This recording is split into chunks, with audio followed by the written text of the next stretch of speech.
আসসালামু আলাইকুম সুপ্রিয় দর্শক, আপনারা দেখতে পারতেছেন এগুলো হচ্ছে অরিজিনাল জাপানি গোল্ডেন রুই মাছ। এই রুই মাছগুলি খুবই উন্নত জাতের মাছ। এই মাছগুলি এক বছরে 3 থেকে 3.5 কেজি হয়ে থাকে। এই মাছগুলি আপনারা আপনাদের চাহিদা অনুযায়ী আমাদের কাছ থেকে সংগ্রহ করতে পারবেন। এই মাছগুলি আপনারা ভালো লাভবানের চাষ করতে পারবেন। এই মাছগুলি খুবই ভালো জাতের মাছ। এছাড়াও আমাদের কাছ থেকে বিভিন্ন প্রজাতির মাছের রেণু ও পোনা সংগ্রহ করতে পারবেন। তারপর দেখতে পাচ্ছেন এগুলো হচ্ছে অরিজিনাল টাইগার জাতীয় মনোসেক্স তেলাপিয়া। এই মনোসেক্স তেলাপিয়াগুলি আপনারা 4 মাসে বাজারজাত করতে পারবেন। এক একটা মাছের ওজন আসবে 700 থেকে 800 গ্রাম। এই মাছগুলি খুবই রোগবালাই কম।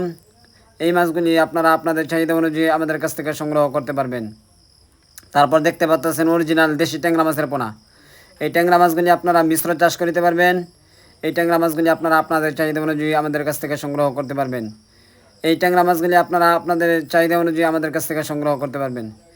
তারপর দেখতে পারতেছেন এগুলো হচ্ছে অরিজিনাল থাই পাঙ্গাস মাছের পোনা। এই থাই পাঙ্গাস মাছগুলি আপনারা 4 মাসে বাজারজাত করতে পারবেন। এক একটা মাছের ওজন আসবে 1.5 থেকে 2 কেজি। এই মাছগুলি আপনারা অল্প সময়ে বাজারজাত করতে পারবেন। এই মাছগুলি আপনারা আপনাদের চাহিদা অনুযায়ী আমাদের কাছ থেকে সংগ্রহ করতে পারবেন। ভিডিওটি আপনারা লাইক কমেন্ট শেয়ার করে দেবেন এবং আপনার বন্ধুদের মধ্যে ছড়িয়ে দেবেন। আমরা সারা বাংলাদেশে যে কোনো প্রকার মাছ ও মাছের রেণু ও পোনা